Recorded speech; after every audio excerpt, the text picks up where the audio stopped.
વસુદેવ કુટુંબકમની ભાવના સાથે જીવતા ભારતીયો અને એમાં પણ આપણે તો ગુજરાતીઓ એટલે કે દરેક તહેવાર આપણે ધામે ધૂમે ઉજવીએ છીએ.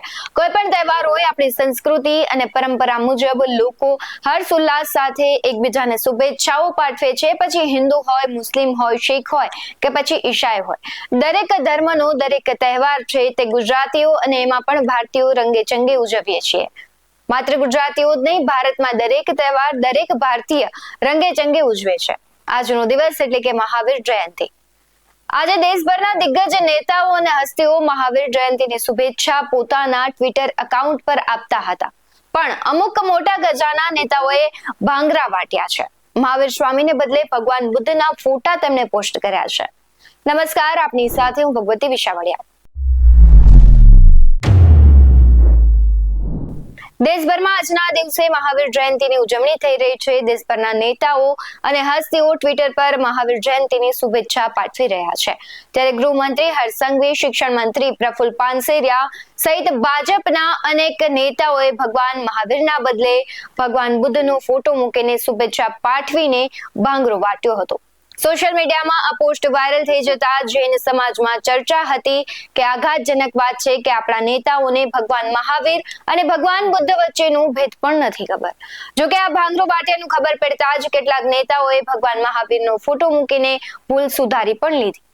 મહાવીર જયંતિ નિમિત્તે ટ્વિટર પર બુદ્ધનો ફોટો મૂકીને શુભેચ્છા આપનારની યાદી ખૂબ જ લાંબી છે. આ ભૂલ કરનારના જો નામની વાત કરીએ તો જીતુ વાઘાણી, ભાવનગરના સાંસદ નીમુબેન બાંભણિયા, અંકલેશ્વરના ધારાસભ્ય ઈશ્વરસિંહ પટેલ, મહેમદાબાદના ધારાસભ્ય અર્જુનસિંહ ચૌહાણ, ધોળકાના ધારાસભ્ય કીર્તિસિંહ ડાભી, ખેરાલુના ધારાસભ્ય સરદારભાઈ ચૌધરી, ઊંઝાના ધારાસભ્ય કીર્તિ પટેલ, જામનગર દક્ષિણના ધારાસભ્ય દિવ્યેશ અકબરી, છોટાઉદેપુરના સાંસદ જસુ રાઠવા વગેરેનો સમાવેશ થાય છે. આ સિવાય મ્યુનિસિપલ કાઉન્સિલર હસમુખ પટેલ પણ અને ભાજપ CSLના સભ્ય નરેશ કેલા, સુરત ભાજપના જનરલ સેક્રેટરી કિશોર બિંદલ સહિતના ભાજપના સ્થાનિક આગેવાનોએ ગાડરિયા પ્રવાહની જેમ ખોટો ફોટા સાથે પોસ્ટ મૂકીને મહાવીર જયંતિની શુભેચ્છાઓ પાઠવી હતી.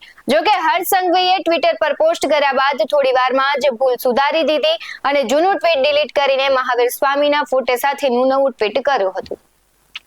નોંધનીય બાબત છે કે વડાપ્રધાન નરેન્દ્ર મોદી અમદાવાદમાં 9મી એપ્રિલે આયોજિત કાર્યક્રમમાં નવકાર મંત્રનું મહત્વ સમજાવ્યું અને ભાષણ આપ્યું, પરંતુ ભાજપના નેતાઓને જ નવકાર મહામંત્રનો મહિમા તો દૂર, ભગવાન મહાવીર અને ભગવાન બુદ્ધ વચ્ચેનો ફરક પણ નથી ખબર.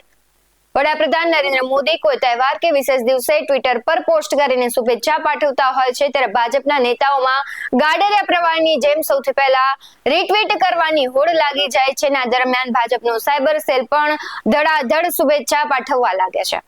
આમ ભાજપના નેતાઓએ જોયા સમજ્યા વિના મહાવીર જયંતિ નિમિત્તે સૌથી પહેલા શુભેચ્છા પાઠવીને ગુડ લિસ્ટમાં રહેવાની લાયમાં એક સાથે અનેકે ભાંગરા વાટતા જોવા જેવી થઈ છે. આ મુદ્દે આપનું શું કહેવું છે? કમેન્ટ કરી જરૂરથી જણાવજો. આવા જ વધુ અહેવાલો સાથે ફરી મળતા રહીશું. તમે અમારી YouTube ચેનલને સબસ્ક્રાઇબ કરવાનું, અમને Facebook અને Instagram પર ફોલો કરવાનું ભૂલશો નહીં. બાકી નવી અપડેટ્સ મેળવવા માટે જોતા રહો BS9 TV ન્યૂઝ. નમસ્કાર.